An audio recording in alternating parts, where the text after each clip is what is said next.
5%. What's up, disciplined investor? We got Benzinga CEO Jason Raznick here with us. The man, the myth, the legend, Tom Nash. Peter Schiff on the Power Hour with us live today. Interesting, different, unique, innovative companies. Mia, you are live with us on the Power Hour. What's up? Thank you so much for inviting me on. Jessica Billingsley, that is the CEO of Akerna. The best trade idea resource out there. Yo, what's up, everybody? Today we are talking crypto. That's right. Episode 4 of Ruell's Report. Every Monday we're bringing it to you guys. Some nice late night education. And yeah, I guess Ruell, what are we talking about today? So we're talking about crypto, but I really want to do it kind of from like a high level view, something that's like not too deep in the weeds, something that's based off of a high enough area that us stock guys can understand it and kind of be dangerous enough to take advantage of it. Okay.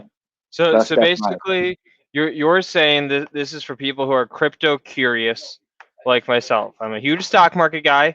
Do a ton in the stock market. Love stocks. Always love stocks. Studied stocks. Not a huge crypto person. I've got a little bit of Bitcoin that I bought years and years ago, just letting it ride. But this is the episode that would be for me. Is that right? Correct. And then towards the end, I want to give like crypto picks and crypto stock picks as well. All right. I like it. I like the crypto picks is unique. We talk about the crypto stocks a lot. The crypto picks, I like that. We haven't done that other than BTC, ETH, basically. And of course, Dogecoin. All right. Cool. Let's get into it, guys. So the real allure of crypto, and I don't know if we want to put this slide up or not, if we want to share. Yeah, let's. Who's putting them up? Are you putting them up, or is producer Aaron? I don't know. I can just share, I guess. Let me see. Share screen.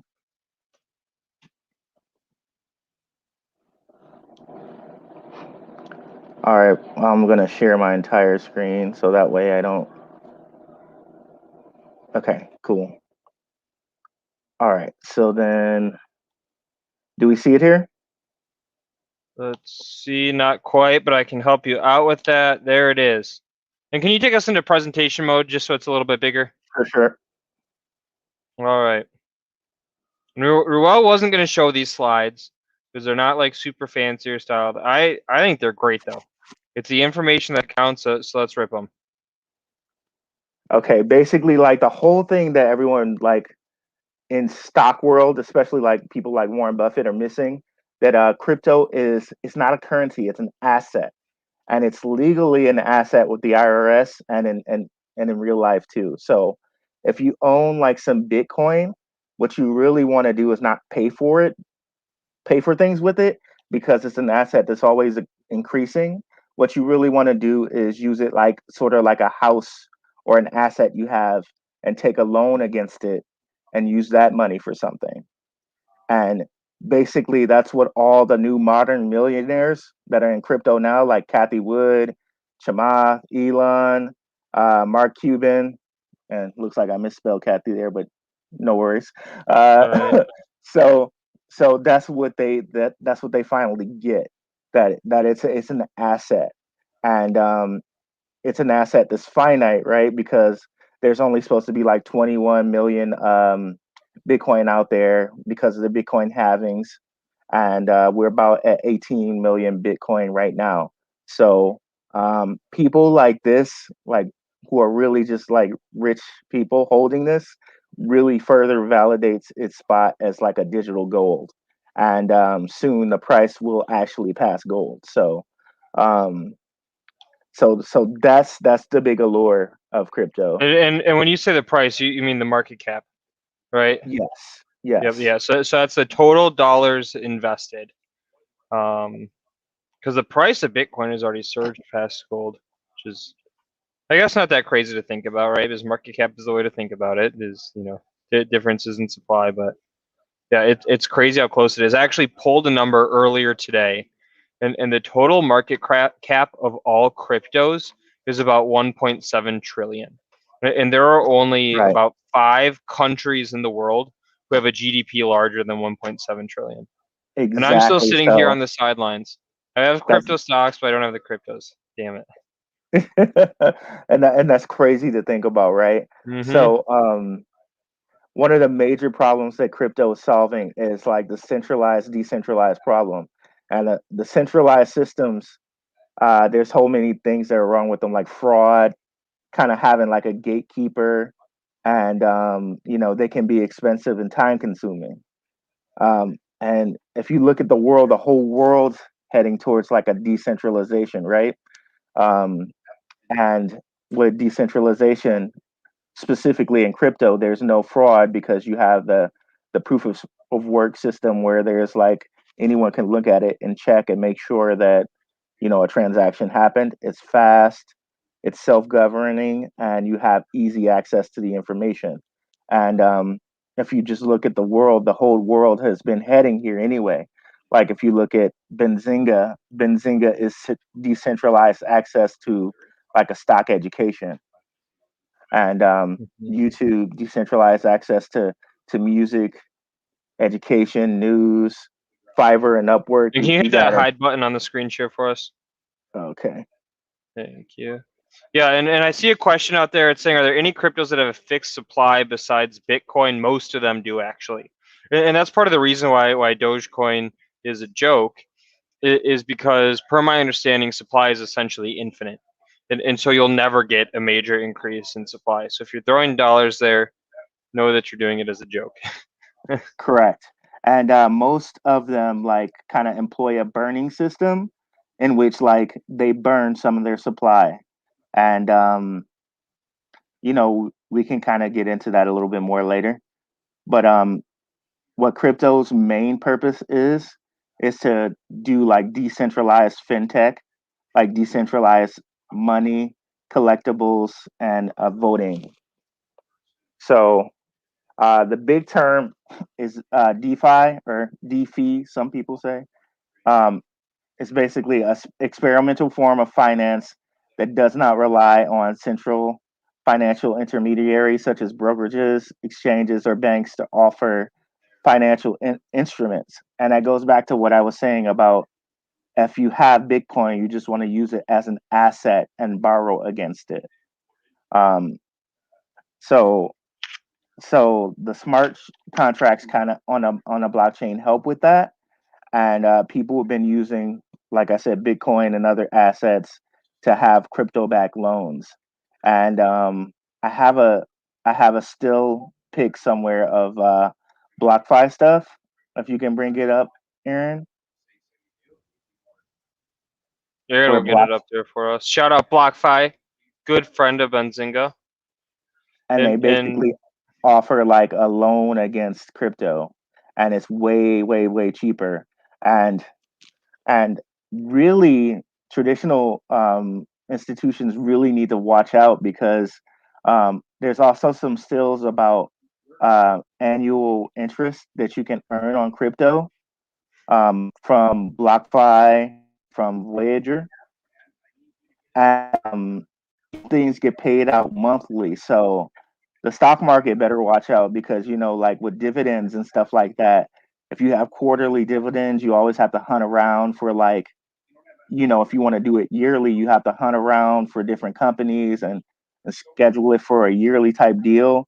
When like with crypto, all you have to do is kind of just buy the crypto and just leave it in whatever exchange you're using. And you're probably going to get better APY than trying to go with a like 8 or 9 different companies for dividends.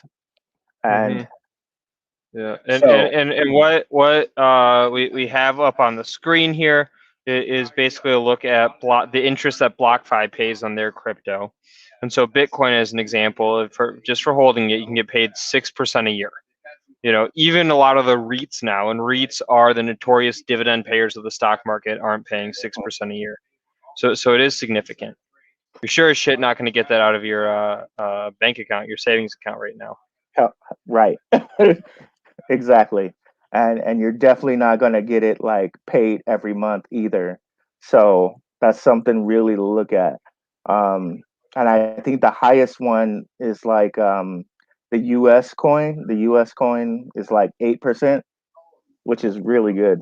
So now when you look at crypto internally, the problems are when you're trying to swap tokens, because a lot of these DeFi tokens are really having huge gains right now. But the thing is, if you're going to swap tokens, you have to pay ETH gas price to swap tokens. So I don't know if a lot of you guys have been up on what's happening in crypto, but there's this coin called Binance Coin, Binance Crypto. Binance is like a really big crypto exchange, one of like the biggest in the world, and they kind of have their own swapping system. And if you guys have heard of Cake Swap, Pancake Swap, it's basically the same thing as Uniswap. You get on this exchange and you swap tokens. And basically, the Binance coin has been rising really in price because the gas fees are less than the Ethereum prices. Okay. All right, say that one more time for us. Again, this is high level. It's people who are crypto curious. So go through that one more time for us. Okay, so a lot of these DeFi tokens are experiencing huge gains, and you can't get access to these tokens on some exchanges like Voyager, Coinbase, and whatnot. The only way to kind of get access to them is to go on Uniswap and swap Ethereum for them. But the only problem with that is, in order to swap it, there's a price, like a fee you have to pay, and the fee is in Ethereum, and it's like a lot, like sometimes up to like $50 or $100, and that's like a big problem. So Binance has an Ethereum like network itself where that you can swap tokens on their network, and it's much less price than Ethereum. So that's why you've seen a big increase in Binance Coin. And I'll show you guys afterwards. Like literally from February 1st to right now, it's gone up like 2x or 3x from like $70 to like 260. Yeah, and if And that's anybody's in that Voyager ecosystem, their coin VGX has had a similar thing.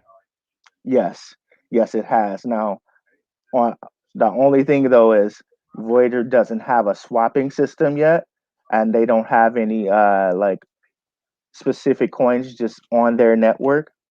Um, however, they're along with Binance, there's some there's some coins that are there's some cryptos that are looking to kind of be Ethereum killers and kind of take Ethereum's whole like DeFi coins and have them move over to their projects. And those are the coins that we're going to talk about today. So we just went over Binance, and now we're going to do Cardano. So Cardano's looking to. And again, you're going through some of your favorite cryptos right now, correct? Yes, these are some of my All right. favorite So cryptos. the first one, I'm jotting it down because I'll do a recap at the end. But the first one is Binance Coin, and then the second one that you're gonna do is Cardano. Yep, and Cardano's like ticker is like ADA. And basically what Cardano is looking to do is they're looking to kind of just directly port any Ethereum project over to themselves.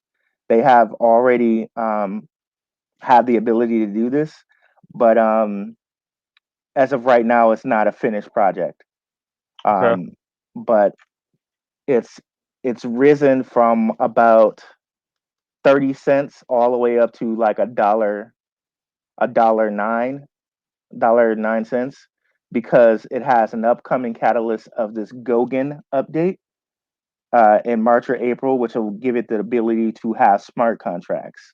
And once it has smart contracts, the DeFi things can actually move their stuff over to it, because then they can have DeFi things going on.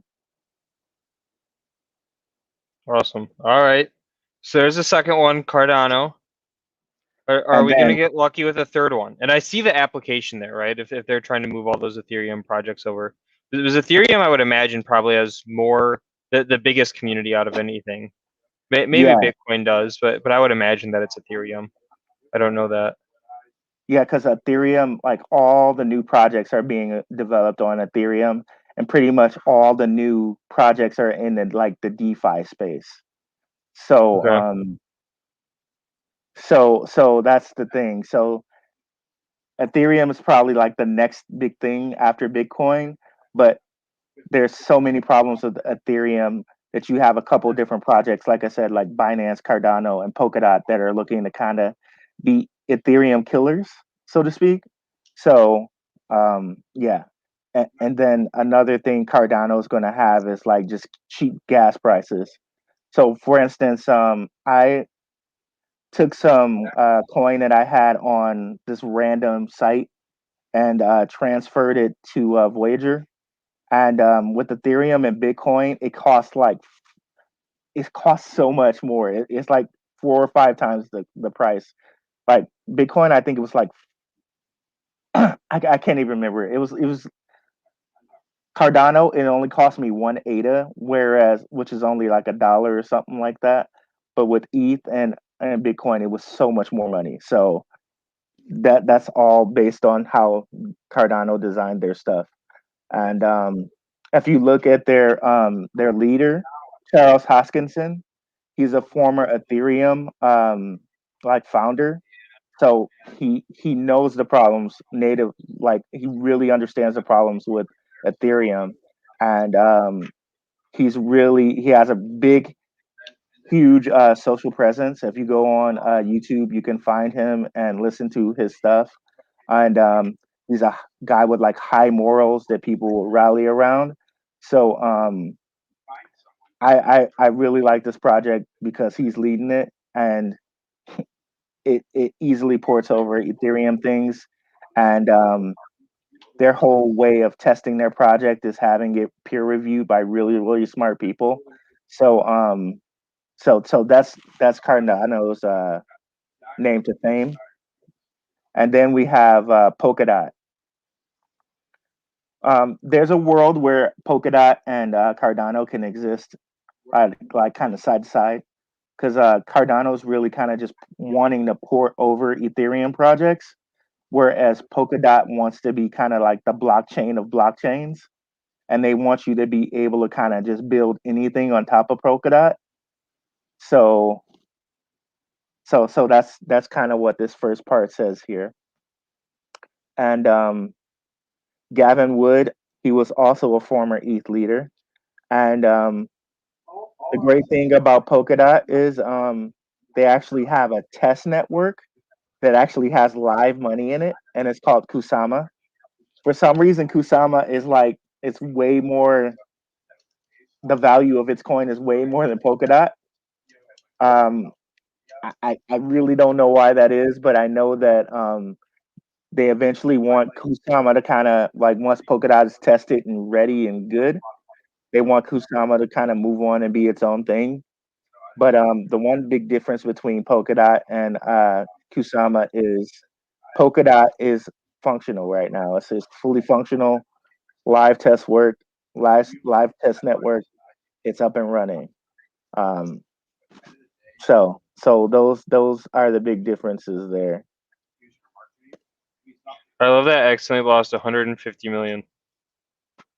Oh yeah, that was That's a bad day. yeah, and that's kind of one of the things that Cardano guy Charles Hoskinson, he's like, okay, we didn't rush ourselves. You know, we want to make sure that everything is thoroughly tested. We don't want to have any issues like like losing money like that. So Yeah, that's a lot of money. so yeah. Then we have the Binance Smart Chain, which we kind of went over. Okay, and then there's one little bonus one here, AMP. All right. And why do you call this the bonus one? It's bonus because it doesn't have anything to do with Ethereum, and like killing Ethereum. It's kind of just something separate. Mm-hmm. It's just kind of a project that I like. And the reason I like this project is I don't know if you guys know about the Gemini platform, the Gemini exchange, but it's run by the Winklevoss twins, and they're really wealthy billionaires who were like kind of first adopters of Bitcoin, and they're also kind of involved in Facebook as well. Um, this is their coin, and they wanted to kind of be like a payment asset agnostic type deal. So if you go on the Gemini platform, the Gemini exchange, like I have the app and I have some stuff. I have AMP tokens, full disclosure. Um, And do you have token? Do you have the Binance Cardano and Polkadot as well? I have Cardano and I have ETH. I don't have any Binance at the moment. Okay. All right. Keep So going. so this AMP deal is something that if you go on their app, they call it like this whole like little network. It's called Flexa, and you can use it to pay for things, and you can pay for it in basically any type of form of token that you want. But basically, in the end, it gets translated into an AMP. So like Ethereum, any type of currency, any type of crypto coin just gets translated into an AMP, and you can pay for things. And I have some pics on that as well, if you guys can bring it up. And it shows like you can already pay to like Baskin Robbins and different things like that. But like I said, with Bitcoin, um, you probably wouldn't want to transfer that into an AMP. You probably want to transfer your Bitcoin into like a stable coin. And a stable coin is just a coin that kind of just stays at like $1, or it stays at a native assets value. So stable coins in most instances stay to the value of a US dollar. Mm-hmm. So so you probably just want to transfer your thing into a stable coin and then put that onto AMP.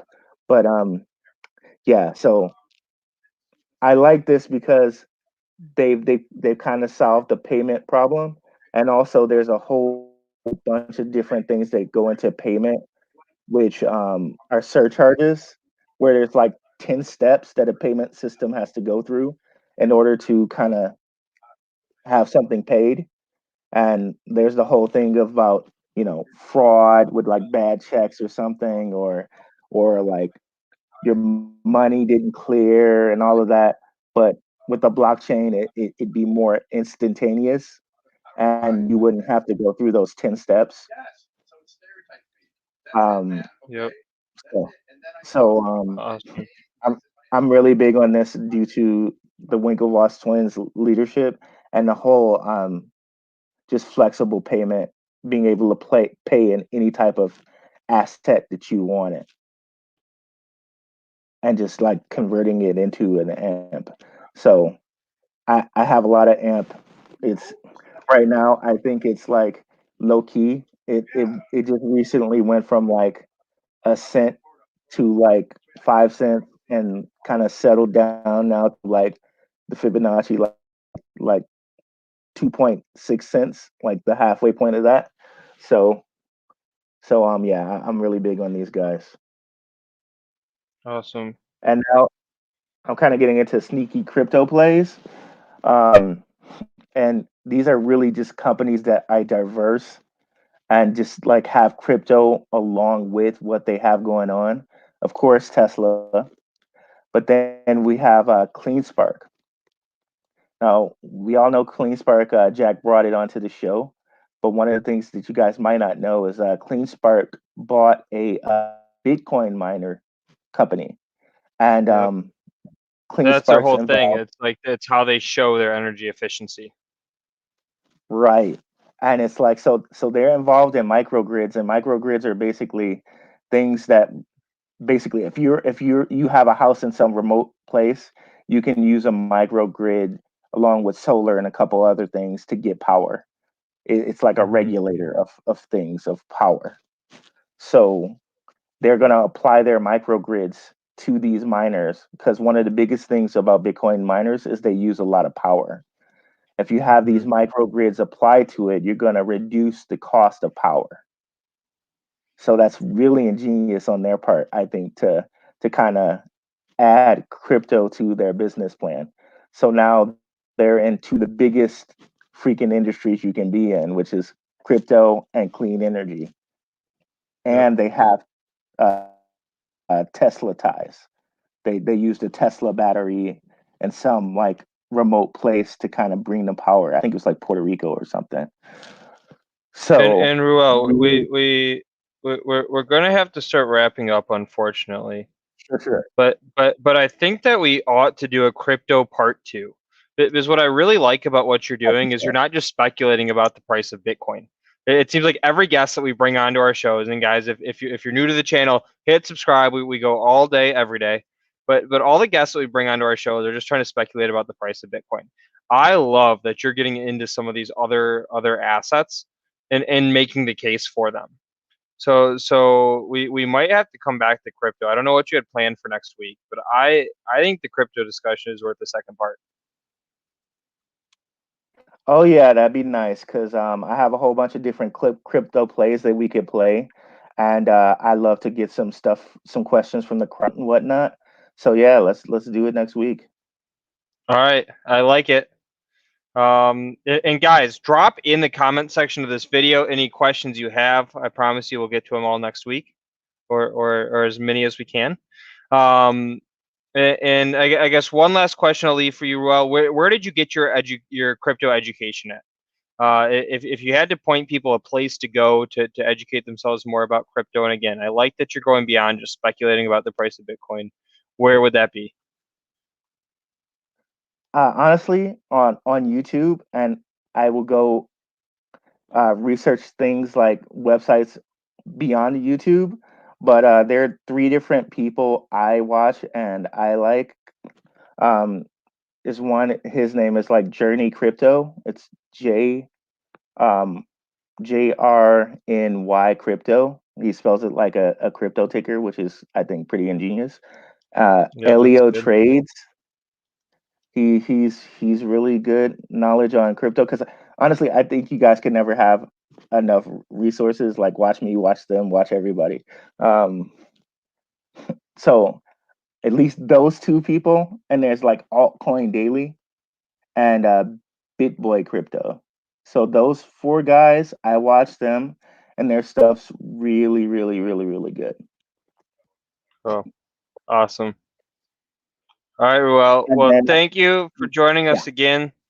And let's hit crypto again next week, because there's a lot more for us to cover. Oh yeah, for sure.